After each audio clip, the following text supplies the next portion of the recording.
All right, hi everybody, welcome back. I'm Dorothy. Thank you for joining me today. Please subscribe to this channel, then you can get all of the notifications because I have 12 videos coming up and it's great to be notified. You don't have to come hunt me down, which is a good thing, right? So I want to talk about the month of October for each zodiac sign, but here's the preface I'm going to put in front of each video, okay? Right off the bat, the month of October, it starts right out with Mercury is still retrograde in the sign of Libra.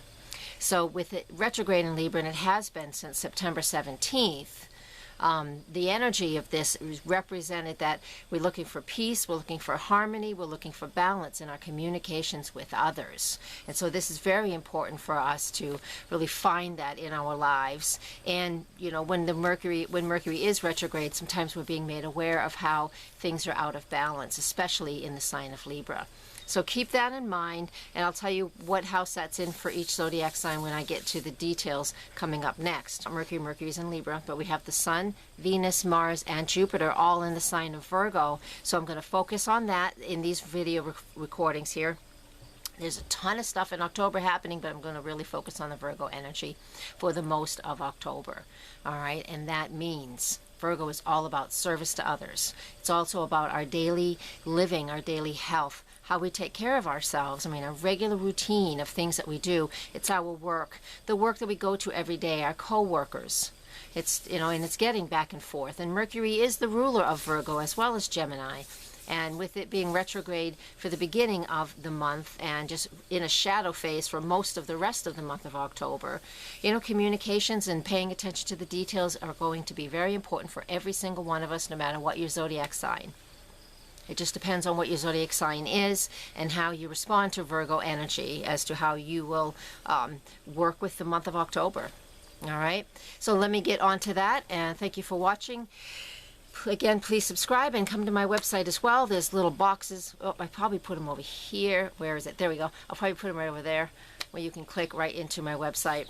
Thank you for watching, and all right, hang on because you're next.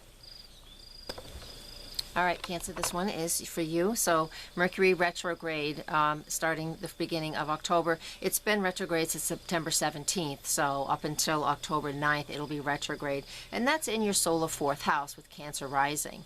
And so the solar fourth house is represents home and family, our mother, you know, when we were youth, you know, what we do at home that nobody else gets to see, because it's, you know, it's very private. It's the private home sector. And when Mercury is retrograde in that sector, we're pretty much having some problems communicating what it is that we want and need. Or we may even just be uncertain about what it is that we want and need. So after October 9th, Mercury will start moving direct again. Up until then, you know, just allow things to sit, allow things to sink in, observe, watch, be the quiet observer. And don't have to engage in arguments and fights with others, especially family members, because again, this does go on in our fourth house. Fourth house is a family place that's very karmic for families. You know, whatever the karma is that you carry with your family, generally, in a general look of things, is represented in that sector. So Mercury retrograde there means that you have an opportunity to relook, to redo some things, and to look at other things, to look at what your communication is about and what the message is for your family, and just kind of allow it and let it sit. And you know, and Cancer is your sign. This is your natural home, and what that just means is that it's just an opportunity here for you to really understand the dynamic of your family. And don't act on anything till after the middle part of October. Now, the other stuff that I talked about in the very beginning of this video, which is information for all, is all that Virgo energy. So we have Mars in Virgo. We have Venus moving into Virgo on October 8th. I might have mentioned the Sun, but the Sun actually is in Libra by now. I misspoke earlier. And let's see, so we have Venus, we have Mars, and we have Jupiter. Those three planets all in the sign of Virgo. And that is in your solar third house. So it's a Mercury related house. So that just means, and so is Virgo, you know, so all these details are happening in the sector for you, which is about communicating. And it's about communicating with family and siblings and people in your neighborhood. And so with Venus in there, you're going to learn to value what that daily routine is like.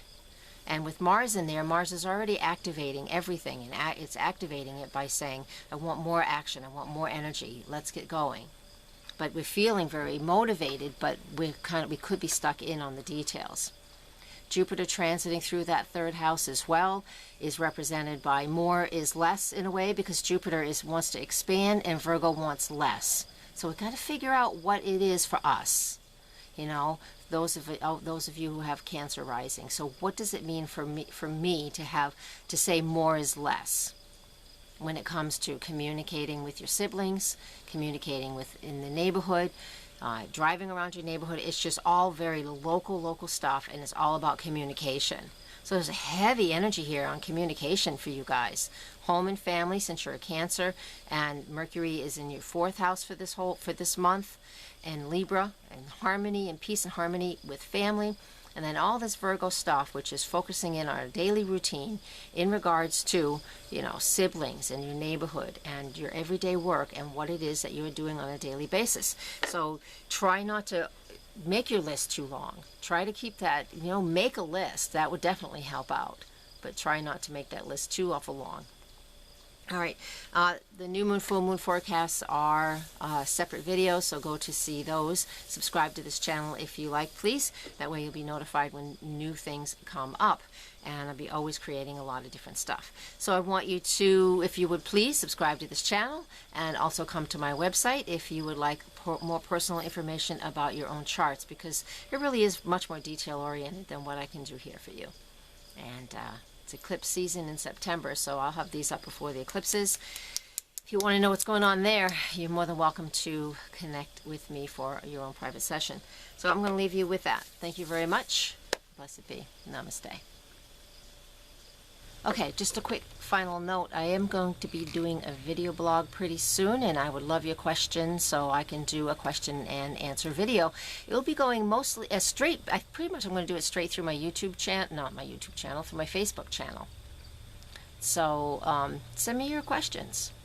I'm not going to be doing personal readings and personal charts like I've got this blah blah blah blah blah blah, but just basic questions. It's going to be very educational, fun, and light and airy. So send me your questions, and I would love to include your questions in my video blog. Thank you.